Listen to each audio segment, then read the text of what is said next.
Genghis Khan, born in approximately 1162, became the conqueror of the largest contiguous empire in history.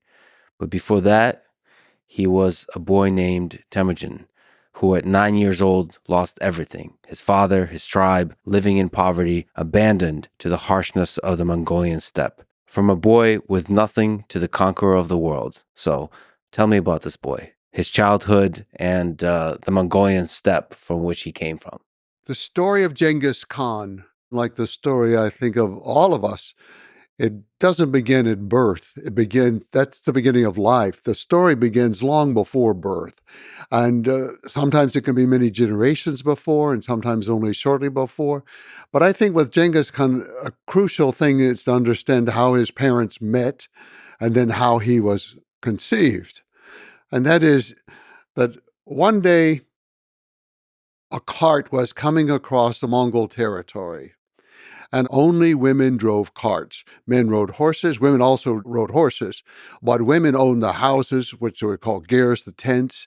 They owned all the household equipment, and so they had to have carts for moving back and forth. And the fact that a cart was moving meant that some woman was moving from one place to another. And in fact, her husband was with her. She was a new bride, and her husband was on a horse close to her. So what happened was a man named Yasuke, the future father of Genghis Khan, Yasuke was up on a hill. He was hunting with his falcon. The words of the secret history of the Mongols were very clear. And he looked down and he saw her, and he could barely glimpse her, but he knew she was young and she was a new bride. And he rode back to camp. He got his two brothers, and they came racing down. And they came, and first, the husband of the woman looked around and he decided to flee. Not because he was a coward, but he figured he would probably pull the men after him. They would chase him, and they did. They chased him. He went far away. He circled around. He came back. He arrived back at the cart where his wife was. Her name was Erlun. And Erlun had time to think while he was riding around, being chased by the Mongols. And she decided that it's more important for him to live. And she told him when he came back, "You must flee. If you stay here, they will kill you and they will take me. But if you flee, they will take me, but you will have the chance to find another wife. There are many women in the world. You find one and you call her Hulun, after my name, and you remember me when you're with her." It was a very dramatic moment. And he rode away, and he looked back and forth, and it said that the pigtails or the braids that were hanging down were whipping back and forth from his chest to his back. He was divided, obviously, in whether he should go or stay. But the three men were approaching again, and they were headed straight for the cart this time, and they came in, and they took Erlun. She didn't say a word until her husband was over the ridge. And when he was over the ridge and she could no longer see him, she began to scream and wail. And one of the brothers said to her, "It doesn't matter if you shake the waters out of the river and if you shake the mountains with your screaming, you will never see this man again." And he was right. And that was the moment that Genghis Khan's mother and father met. That's the beginning of his story in this kidnapping. And it's going to reverberate. Every detail of it will come back again and again, not only throughout the story of the life of Genghis Khan, but it's going to continue on with the feuds and the issues caused by it, all the way into the future. And to some extent, in certain parts of the world, you could say it still exists. So the meeting is fundamentally sort of a mixture of heartbreak and dark criminal type of kidnapping. Yes. And from that is conceived this conqueror of the biggest contiguous empire in history. What I was really interested in was, how did this happen? Who was this person? As Wordsworth wrote in his poem, the child is father of the man. And it's the childhood that created him. And it's that episode that was before he was born, but all the things that happened throughout his childhood made him into the man that he became. And so he was now suddenly, this unusual situation was created where a child is going to be born to a kidnapped woman who is being held by strange people, the Mongols. They were not her people. And he already had another wife, her husband. He had a wife named Sochigo. He had at that time already one son. Later, he had another son with her. It was a very odd situation. And in fact, the father, Yasuke, wasn't even there when Temujin was born. He was off fighting the Tatars. And during this campaign against the Tatars, he killed 2 Tatars. One of them was named Temujin Uge, which is sort of person of iron, is what it means from the Turkic. But today, a part of also Mongolian language. So he came back, he had a baby, and he decided to name him Temujin, the person of iron, or Iron Man, we might call him. After the man he killed. After the man he killed. So he has a kidnapped mother. She's a second wife now, not a legal wife, but just a second kidnapped wife. And he's named for someone his father just killed. It was not an auspicious beginning. And in fact, just episode after episode in his childhood was inauspicious. The father and mother moved camp one time when he was quite young, and somehow they overlooked him and forgot him. He was left behind. So here's this young child, we don't know what age, but it could have been around 4 or 5, I think. He was left behind, and as it turned out, some other people, the Taichut, found him, and then they kept him for a while, and eventually he was reunited with his father and mother. And it's very odd to me that I never have any inkling of a spark of relationship much between the father and the son. Because then when Temujin is 8 years old, his father decides to take him off to find a wife, which finding a wife in the Mongolian terms means you give the child to that family, or you give the boy to that family, and he will live with them, and they will raise him up, and they will train him the way they want before he can marry their daughter. And so he's taking him off at age 8, but he didn't take the other son from the other wife, Bekter. He was keeping him. There was something about Temujin having been lost once and found by the Taichut and reunited with the family. And now his father takes him off at age 8, and he was going to take him to Erlun's family, but he never made it. He stopped with another family. It's sort of like the first family he came across. And in the words of The Secret History, it was sort of like instant love, that there was fire in his eyes and fire in her eyes. And he saw this girl, Berta, who was about 9 years old, a little older, and he wanted to stay there with that family, according to the story.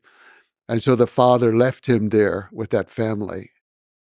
But on the way home, the father decided, he saw a drinking party, and he decided to join them. They were Tatars. He hid his identity. On the steppe, everybody kind of figures out who everybody is. They figured out who he was. And supposedly, they poisoned him. He got on his horse and was able to ride back home, but within a few days, he died. So now, Temujin is off living with another family. And somebody comes from his family, a family, not a relative, but a close person named Mongol, comes to get him, take him back. And they make it through the winter. They make it through the winter.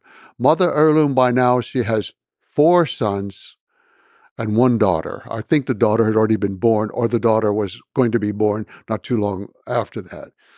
But they make it through the winter. The spring comes, and of course, the clan is going to move to a new camp. They go to spring camp from winter camp. And they have a ceremony for the ancestors. And they started the ceremony, but they did not tell Erlun. And so she came, and she was angry that she had been left out. The old women said, You're the one for whom we do not have to call.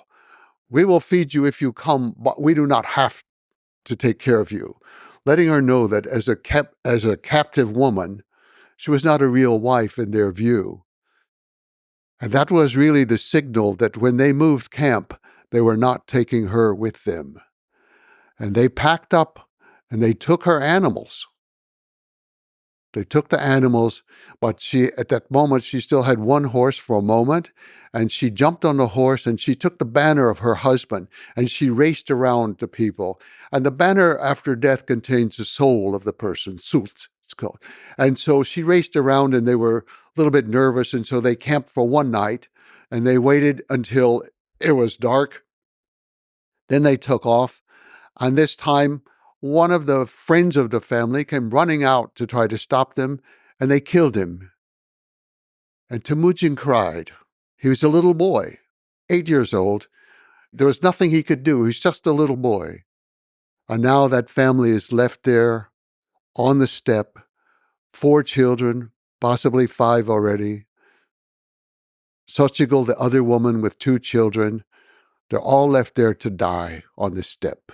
When the winter comes, they will surely all die. How do they make it through the winter? Mother Erlun, in the words of the secret history, she pulled her hat down over her head. She took her black stick and she ran up and down the banks of the river, digging out roots to feed the gullet of her brood. She fed them through the winter. She found foods, digging up whatever she could, finding whatever she could, everything she could. And even at his young age, Temujin was already beginning to go out to collect things. He could get fish. He could do a few tasks to help feed the family. It was an extremely awful struggle at this point. But she saved every one of the children. So Temujin's early years were marked by loneliness, abandonment, and struggle. Yes, even after this, he was kidnapped at one point by Taichut people. He was kidnapped, and we would say, I think the correct word would be enslaved. They put him into a kank, a yoke, like a ox would wear. And so his 2 arms are in it and his head is in it, and he's trapped in this thing. And every night he would be taken to a different gear to be guarded by that family. And one night there was a celebration, so most of the people are drinking, and he's left with a boy who's not very smart.